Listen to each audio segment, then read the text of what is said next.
Bonjour, bienvenue à toi aujourd'hui, bienvenue à toi avec cette antienne d'acclamation à l'Évangile.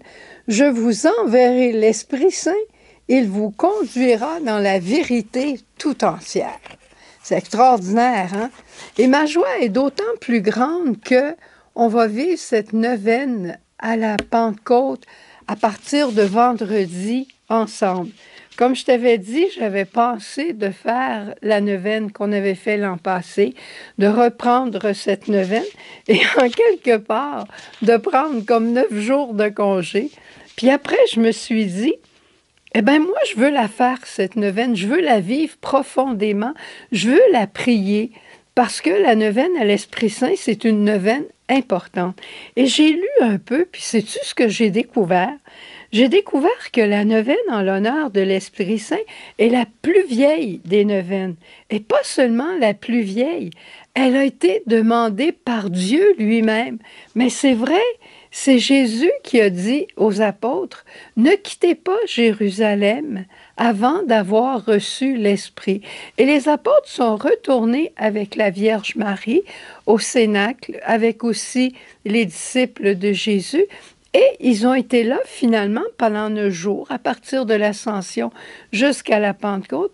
Ils ont été là avec Marie, ils ont prié, ils ont attendu la réalisation de la promesse. Tout le monde, on aimerait bien se retrouver au Cénacle avec Marie. Eh bien, j'ai pensé que c'est ce que nous allons vivre ensemble pendant ces 9 jours à partir de vendredi. Et je t'en parle avant pour réveiller dans ton cœur le désir, mais aussi pour te permettre d'inviter tes amis. Parce que il y en a qui disent, moi, je ne suis pas neuvaine, j'aime pas faire ça, des neuvaines. Eh bien, cette neuvaine-là, c'est la plus vieille, puis c'est Jésus lui-même qui l'a demandé. Alors, ce n'est pas une question de dévotion personnelle. Et sais-tu encore que c'est la seule neuvaine officiellement reçue et prescrite par l'Église. Elle s'adresse à la troisième personne de la Trinité, comme on le sait, et elle a la puissance pour nous obtenir lumière, force et amour. Savoir ce que Dieu veut, avoir la force de l'accomplir et l'accomplir dans l'amour. Pas extraordinaire.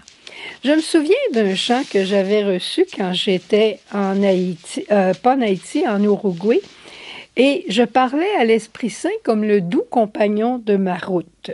Guide-moi, conduis-moi, reste avec moi. Mais ce qui m'avait frappé, c'est dans les couplets. Tout ce que Jésus a dit, je l'ai entendu. Mais avec le doux compagnon de mon âme, qui est l'Esprit Saint, maintenant, je le comprendrai. Tout ce que Jésus a fait, je l'ai regardé, mais avec l'Esprit Saint, le doux compagnon de mon âme, maintenant, je le ferai. Tout ce que Jésus a souffert, je l'ai accueilli. Mais avec l'Esprit Saint, le doux compagnon de mon âme, maintenant, je pourrai moi aussi me livrer. Et Jésus a glorifié son Père, je l'ai contemplé, mais avec toi, Esprit Saint, doux compagnon de mon âme, moi aussi je le glorifierai. C'est beau, hein? C'est comme on passe du monde extérieur de voir, de contempler Jésus, au monde intérieur où l'Esprit vient nous faire vivre exactement la même chose que Jésus a vécu. En réalité, on va faire la même neuvaine avec la Vierge Marie, puis avec tous les amis de Message Lumière, puis avec tous les amis de l'Église à travers le monde. On va faire la même neuvaine, peut-être pas avec les mêmes mots, dans les mêmes langues, mais que les apôtres ont fait, simplement pour qu'on soit capable de réaliser notre vie quotidienne, pour qu'on soit capable de réaliser la vocation que le Seigneur nous a donnée. Et pour arriver ensemble à la sainteté et travailler aussi ensemble à la sainteté de nos frères et de nos sœurs.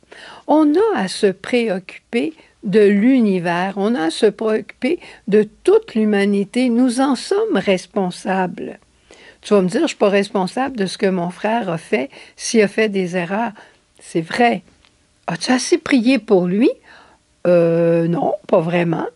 Mais tu peux aussi, quand tu vois qu'il a fait une erreur, tu peux offrir son erreur au Seigneur en demandant au Seigneur de réparer et de lui donner la force de ne pas recommencer. C'est dans ce sens-là que je trouve qu'on devient responsable par notre mission de suppléance.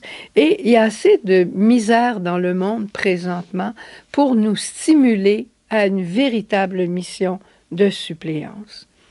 Le grand désir de Dieu, c'est l'unité, c'est la communion, c'est la sainteté. Le grand désir qui habite notre cœur, c'est l'unité, c'est la communion, la sainteté. On porte en nous le même rêve que Dieu. Pas rare de voir des parents, avant de mourir, dire à leurs enfants, « Accordez-vous, restez ensemble, refaites votre unité. » Il y a deux mots que je dirais magiques pour vivre une nouvelle paix dans nos familles, pour vivre une nouvelle unité de communion dans nos familles. Deux petits mots qu'on a appris quand on était tout petit. Est-ce que tu sais qu'est-ce que c'est? Ça irait dans l'opération des gants blancs. Les deux petits mots sont « s'il te plaît » et « merci ». S'il te plaît, j'aurais besoin de ton aide. Merci beaucoup de m'avoir aidé. Est-ce que je pourrais t'aider à mon tour? S'il te plaît, ça me ferait plaisir de pouvoir t'aider. Je te remercie de m'avoir demandé quelque chose. La communion, elle se vit par l'entraide. Et l'entraide, c'est oser demander à l'autre et c'est s'offrir à l'autre. C'est lui dire s'il te plaît, c'est le remercier pour ce qu'il a fait pour toi. Et c'est à travers tout ça que nous allons voguer, je dirais, pendant les 9 jours. Mais nous allons prier. Nous allons commencer chaque rencontre par un temps de prière, un court enseignement et ensuite un temps de prière par la suite. Ce que les apôtres ont fait, ils ont sans doute parlé ensemble, mais ils ont dû prier beaucoup avec la Vierge Marie.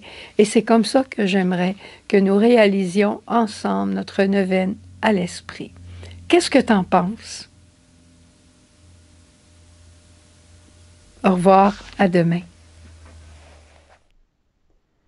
Viens à moi, à mes pieds, je parlerai à ton cœur, je suis ton Seigneur.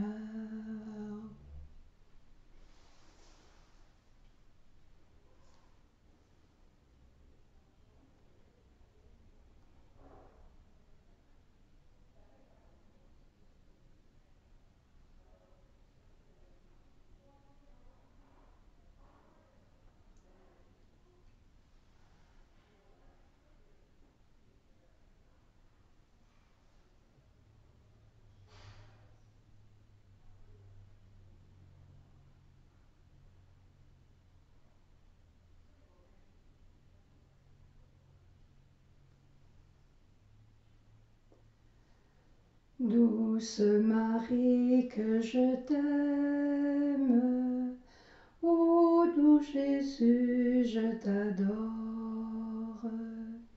Douce Marie, que je t'aime, ô doux Jésus, je t'adore.